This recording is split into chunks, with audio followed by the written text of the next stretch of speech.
Hello and welcome to the channel, and a happy new year to all of my viewers. Okay, so I thought I'd revisit the G-Shock. I've owned it for a couple of months now, and I have to admit that it's been hogging all of my wrist time. But before we start, I should do a wrist check. So today I'm wearing my Citizen Eco Drive chronograph. Generally, I'm not a big fan of Citizen's designs, but this watch is the exception. I really like its simple, clean, old school military style design.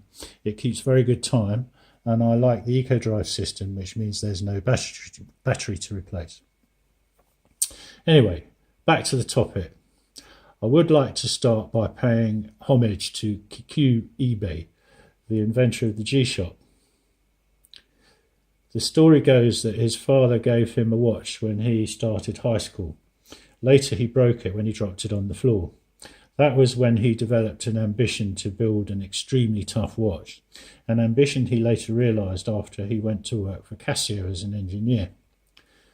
The first G-Shock to hit the market was the DW-5000C, which went on sale in 1983, and there are now a huge range of models, colours and styles to choose from. Now then, I was slightly disparaging about this watch in the unboxing video, which is perhaps a little bit unfair.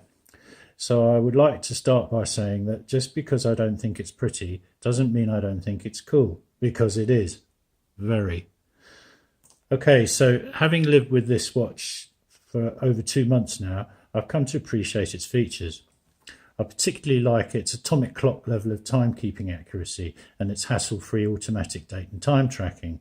It knows how many days are in a month, it knows about leap years, it knows when the clocks go forward and back. I don't have to adjust it, ever. And I'll never have to replace a battery either because it's solar powered. One does need to keep an eye on the power reserve indicator though. I've had it dropped to medium because I had the watch under my sleeve for a few days and it wasn't getting enough light. If you let it get too low, then the watch will go into emergency mode and shut down some of its functions to save power. It's easy enough to fix though. I just left the watch on the windowsill for a few hours and let the sun shine on the dial. Okay, so my wife just made a trip across the USA and I was able to track the time in the various places that she stayed using the G-Shock's World Time feature. I found this to be quite useful and I can now see why GMT watches are so popular. I can't comment on the chronograph, countdown timer or multiple alarm functions though, as I've never had a reason to use them. I've also come to appreciate the toughness of this watch.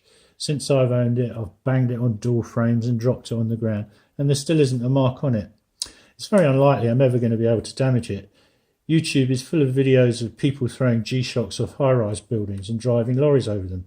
Any watch that can survive that kind of abuse can easily survive me.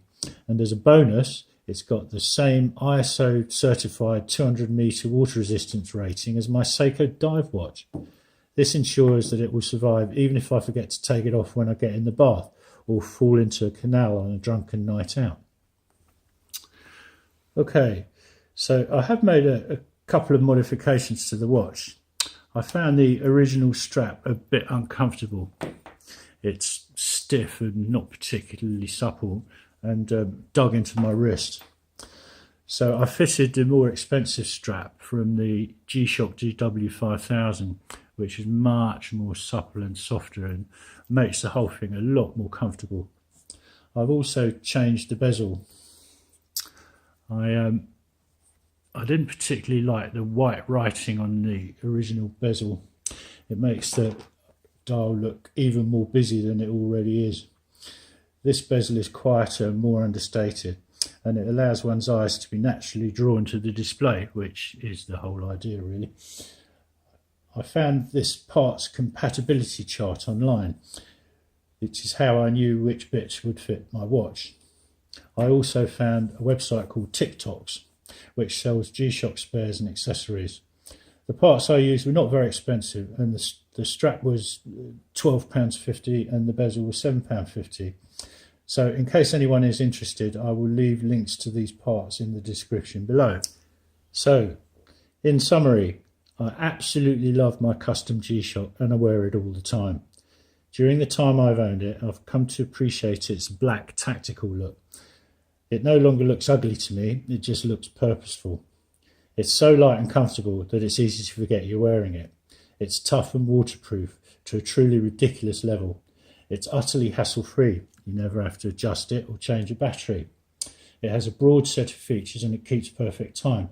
I don't see what more you could ask from a watch, really. Even with my modifications, this watch cost me less than £100, and that really is incredible value for money. So if you want a top-of-the-line, iconic, accurate, robust, hassle-free wristwatch and you're on a budget, I can't think of any other choice that even comes close. Okay, well, that's it for now.